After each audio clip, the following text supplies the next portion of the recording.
신명기를 통하여 두 번째와 세 번째 강론, 특별히 세 번째 강론에서는 하나님께서 모세를 통하여 이스라엘 자손들, 언약의 백성들에게 축복에 관하여 그렇게 말씀을 해 주셨습니다.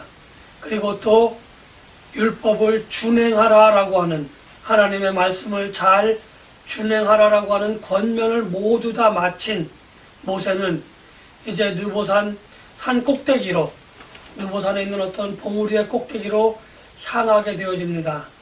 그 느보산 꼭대기에서, 그 산 꼭대기에서 모세는 자신은 비록 들어갈 수 없지만 하나님께서 모세를 들어가지 못하게 막으신 그러한 곳에서 자기가 들어가야 할 언약의 땅, 약속의 땅을 바라보며 모세는 이제 모든 인생을 마치게 되어집니다.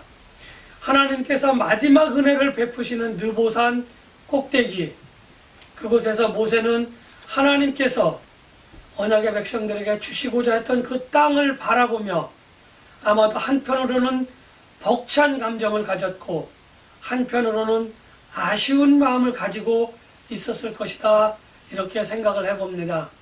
모세는 느보산 꼭대기로 가면서 혼자 가지 않았습니다. 혼자 가지 않고 여러 명을 데리고 갑니다. 특별히 여호수아를 데리고 가면서 이제 느보산 꼭대기까지 함께 간 것이 아니라 호렙산에서 율법을 수여받을 때처럼 여럿이 같이 가지만 그 어딘가 장소에서 그들을 모두 떼어놓고 혼자 산에 올라 율법을 받았던 것처럼 느보산에서 그렇게 또 모세는 사람들을 여기까지만 따라오라라고 이야기한 후에 느보산의 한 정상으로 올라가게 되어집니다. 호렙산에 올라갈 때와 비슷한 상황, 비슷한 전개가 이루어집니다. 모세가 그럼에도 불구하고 자신의 마지막 발걸음을 향하여 옮김에도 불구하고 사람들을 데려갔던 이유, 참으로 궁금할 것입니다. 그러나 아마도 모세는 내가 이제 죽는다는 것을 그들에게 말하면서 내가 하나님께서 나를 부르셔서 내가 하나님의 품에, 아니 많은 믿음의 선조들이 하나님 안에서 잠들었던 것처럼 내가 잠들 것이다 라며 자신의 모습을 추하게 부정하거나 자신의 모습을, 자기의 죽는 모습을 어필하는 그러한 모습이 아니라 죽음을 담대히 받아들이는 그러한 모습으로 죽음을 맞이하게 되어집니다. 모세가 죽은 후에 일반적으로 그 유대인들이 가졌던 애도 기간에 비해서 엄청나게 긴 30일이라고 하는 애도 기간을 거친 후에 모세는 아무도 알지 못하는 곳에 장사가 되어지게 되어집니다. 모세가 어디에 묻혔는지, 어떠한 형태의 무덤에 묻혔는지 아무도 알 수 없었고, 아무도 알 수 없는 모세의 무덤은, 모세의 장지는 지금까지도 여전히 알 수 없는 그러한 상황이 되어지게 되어집니다. 그런데 여기서 한 가지 우리가 생각해 볼 것은 모세의 나이가 120살이라는 겁니다. 모세의 나이가 120살임에도 불구하고 요즘 말로 이야기해서 총기가 하나도 흐려지지 않았다는 겁니다. 다시 말하면 그의 눈은 여전히 활력이 넘친 눈이었고 그의 몸은 활력이 넘치는 그러한 몸이었다는 거죠. 다른 말로 이야기하면 그의 모든 신체적인 활동은 죽음을 맞이하는 사람, 다시 말하면 기력이 쇠하고 또 생각이 왔다 갔다 하고 몸이 힘이 없어서 축 늘어지는 그러한 모습이 아니라 당장이라도 무언가 할 수 있는 그런 아주 건장한 신체적인 그런 활력소들을 가지고 있었음에도 불구하고 하나님께서는 모세가 가졌던 사명, 다시 말하면 언약의 백성들을 가나안 땅의 입구까지 인도하는 그 사명을 마친 모세를, 그렇게 건강한 체력을 가지고 체구를 가졌음에도 불구하고 신체적인 조건을 가졌음에도 불구하고 모세를 하나님께서 취하셨다고 하는 겁니다.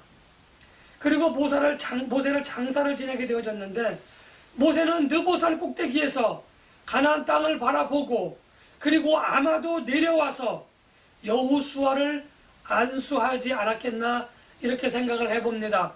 그리고 여호수아가 이제 모세가 언약의 땅 입구까지 언약의 백성들을 인도하는 그 사명을 마친 이후에 하나님께서는 모세의 사명의 뒤를 이을 여호수아를 선택하셨고, 모세를 통하여 하나님께서 여호수아를 안수하시고, 그 여호수아를 따라서 너희들이 언약의 백성들이 가나안 땅을 이제 정복하게 될 것이다 라고 하는 그러한 메시지를 주시면서 여호수아에게 지혜의 신을 충만하게 해 주셨다는 겁니다.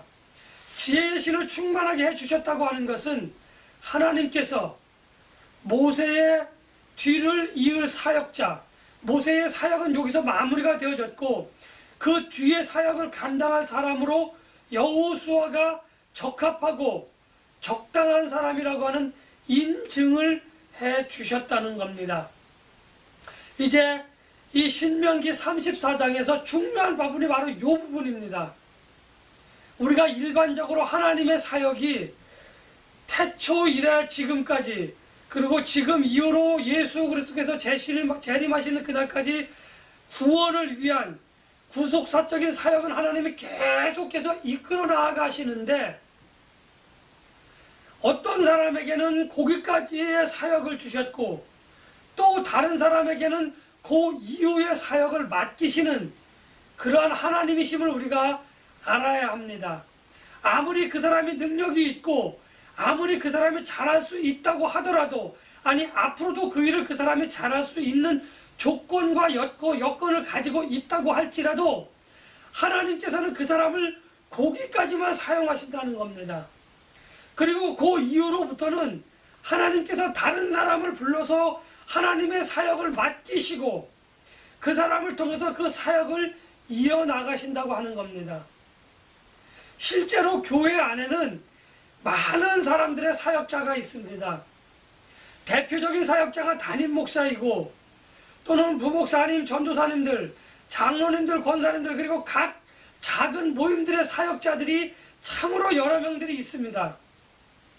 그런데 이 많은 사람들 가운데에는 정말 능력자도 있고 능력자가 아닌 사람들도 있는 겁니다.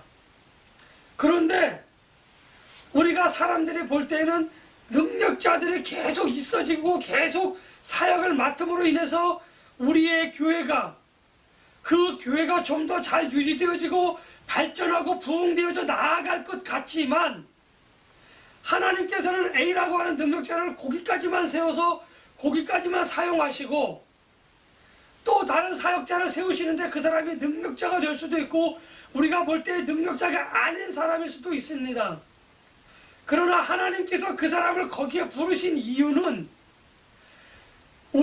나를 그 사람을 거기에 하나님께서 부르셨다고 하는 것은 그 사람의 능력에 있어서 부르신 것이 아니라, 이제 오늘 여호수아에게 지혜의 신을 충만하게 해주셨던 그 하나님이 그 사역을 감당할 힘과 능력, 그 외의 모든 제반적인 조건들을 하나님께서 채워주시겠다라고 하는 그 하나님의 약속이 그 사람에게 임하였고, 그래서 하나님은 그 사람이 능력이 있든지 없든지 간에 그 사람을 불러서 거기에 세우셔서 거기에서부터 그 사역을 이어나가신다고 하는 겁니다. 이것이 하나님의 그 사역의 원리라고 하는 것인데, 우리는 담임 목사가 계속해서 모든 정말 그 능력자인 것처럼 그 사람이 교회를 세운 이유로 계속해서 그것을 이루어 나가고 인도해 나갈 것이라고 생각을 하지만, 담임 목사를 돕는 사람들이 그 일을 감당하는 경우도 있다고 하는 겁니다. 그래서 정말 능력이 있고 정말 하나님과 가까이 하던 모세가 하나님의 사역을 거기까지만 감당할 수밖에 없었던 이유는, 물론 표면적인 이유는 모세가 가데스 바네아라고 하는 곳에서 하나님 성서의 말씀대로 이야기한다고 한다면 하나님의 거룩함을 나타내지 못한 불경죄를 범하였다고 하는 겁니다. 담임 목사가 또는 담당 사역자가 하나님의 존엄하신 하나님의 말씀대로 순종하고 따르지 못한 단 한 번의 사건, 물론 모세라고 하는 사람의 그 성정은 우리가 일반적으로 이야기하는 화끈한 성격입니다. 그런데 그 화끈한 성격 때문에 모세는 가나안 땅에 들어가지 못한다고 하는 하나님의 징계를 받았다고 하는 사실을 우리는 분명히 기억하고 있어야 합니다. 많은 사역자들이 자기의 성정대로 사역을 하고 그 사역 가운데 자기의 능력을, 자기의 위대함을 나타내기 위하여 사역을 한다고 한다면 하나님께서 모세에게 내렸던 그 징계, 모세에게 내렸던 그 징벌을 우리는 가만히 생각해 보아야 합니다. 하나님께서 모세에게 내렸던 징계의 첫 번째는 가나안 땅에 들어갈 수 없다고 하는 겁니다. 너는 하나님의 거룩함을 나타내지 못했으니 너는 가나안 땅에 들어갈 수 없다라고 하는 겁니다.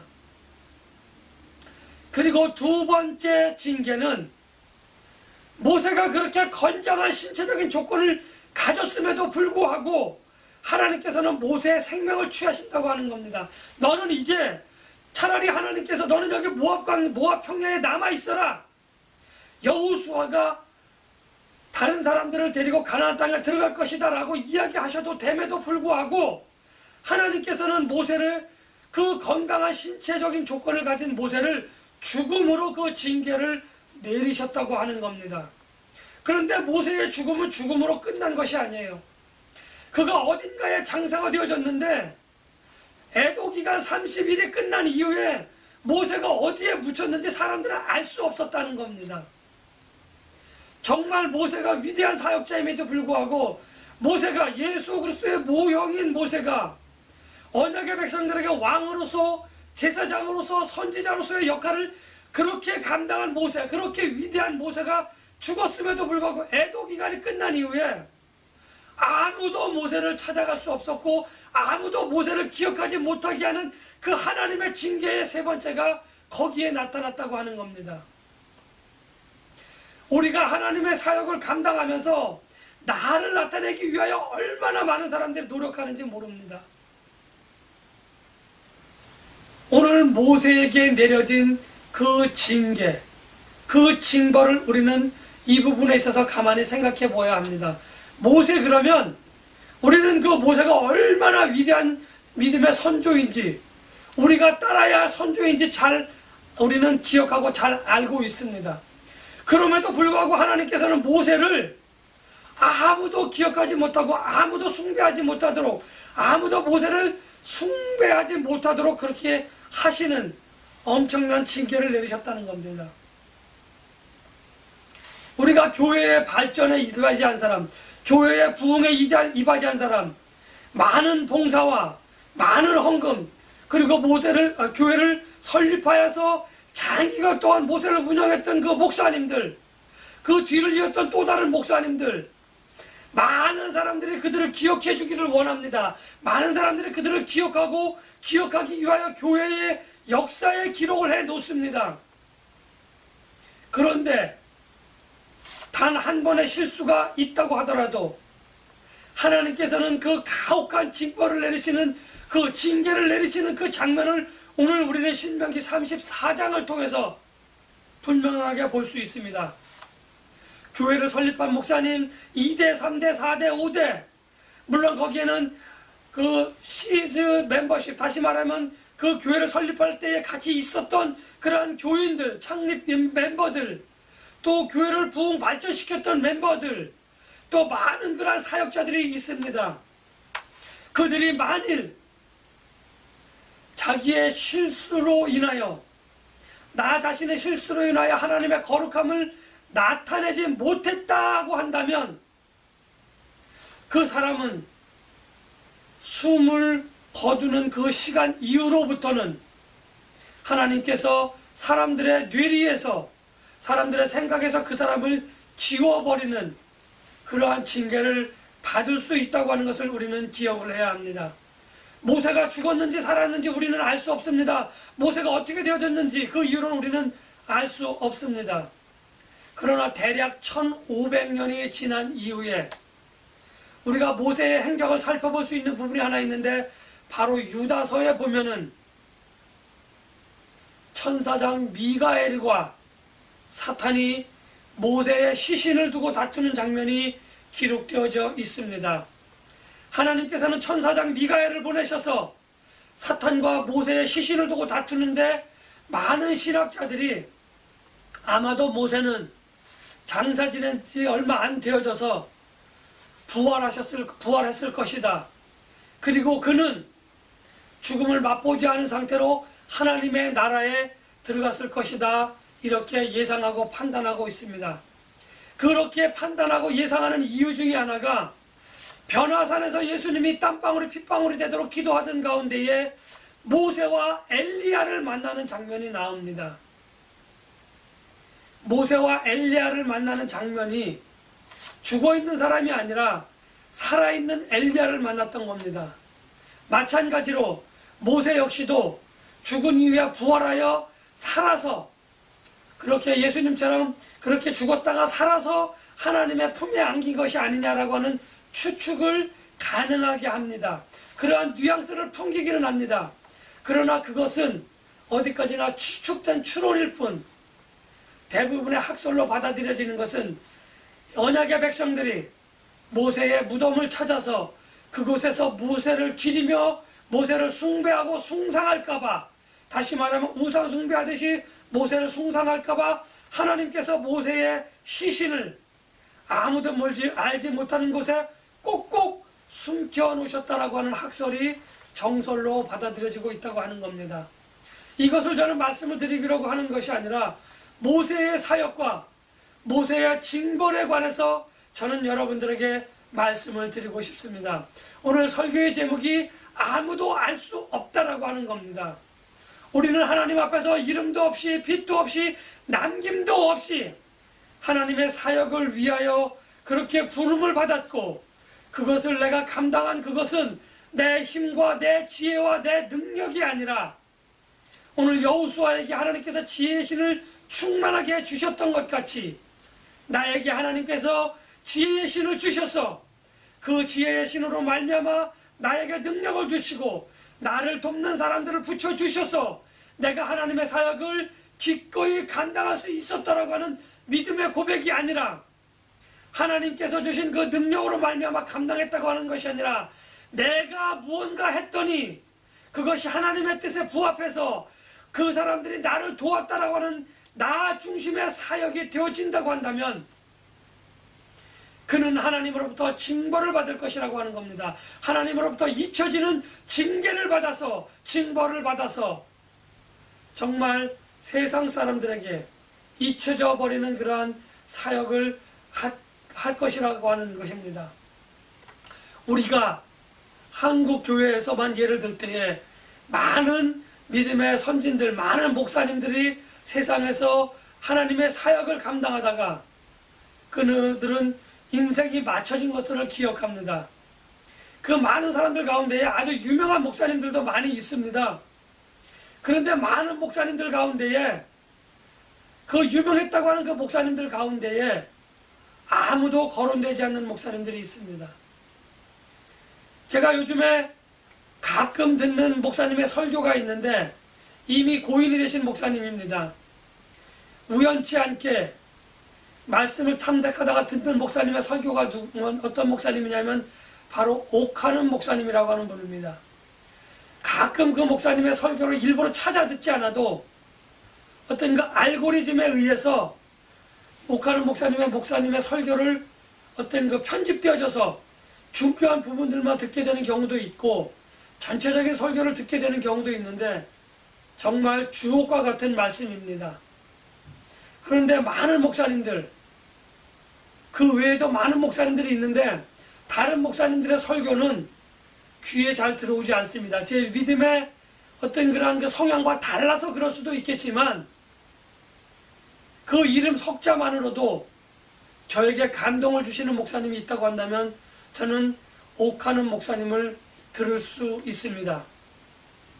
여러분들에게 있어서 이미 고인되신 목사님들 가운데에 또 장로님들 가운데에 또한 많은 믿음의 족적을 남긴 그러한 권사님들, 집사님들 또 많은 평신도들 가운데에 여러분들 누군가를 생각하고 계십니까? 그렇다고 한다면 그분은 하나님 안에서 족적을 남기신 분이지만 그렇지 않은 목사님들, 그렇지 않은 장로님들, 권사님들, 집사님들, 많은 믿음의 그런 선진들은 아마도 자기의 이름을 높였던, 하나님의 거룩함을 인정하지 못했던 그러한 사람들이 아니었나라는 생각을 가만히 해 봅니다.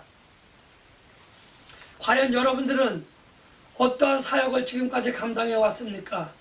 신명기 44장, 모세 오경의 마지막 장인 신명기 34장에서는 우리는 모세의 족적과 지금까지의 사역이 맞춰지는 모세의 어떤 그러한 그 족적과 이제 새롭게 사역을 시작하는 여호수아의 족적을 우리는 살펴볼 수 있습니다. 언약의 백성들의 한 역사가 거기서 끝나고 새로운 역사가 시작되어지는 아주 중요한 성경의 기록이 바로 신명기 34장이라고 하는 겁니다.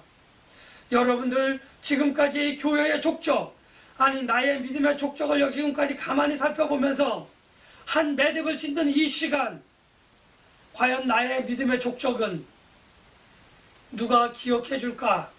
하나님 안에서 지금까지 나의 족적을 남긴 것이 나의 힘과 나의 능력인가, 나의 말과 나의 행동인가 하는 것을 살펴보시고, 행여나 준엄하신 하나님의 이름을 거룩하게 여기지 못했던, 한순간에 발끈하고 나의 욕심으로 말미암아 사역을 감당했다고 한다면 이 사역을 내려놓고 이제 주님 앞에서 다시금 하나님의 이름을 위하여 사역을 감당하는 새로운 심령으로 거듭나서 하나님이 주시는 힘과 능력, 하나님이 주시는 위로와 소망을 가지고 새롭게 힘찬 삶의 여정을 시작하시는 저와 여러분들이 되시기를 예수님의 이름으로 간절히 축복하며 기도합니다.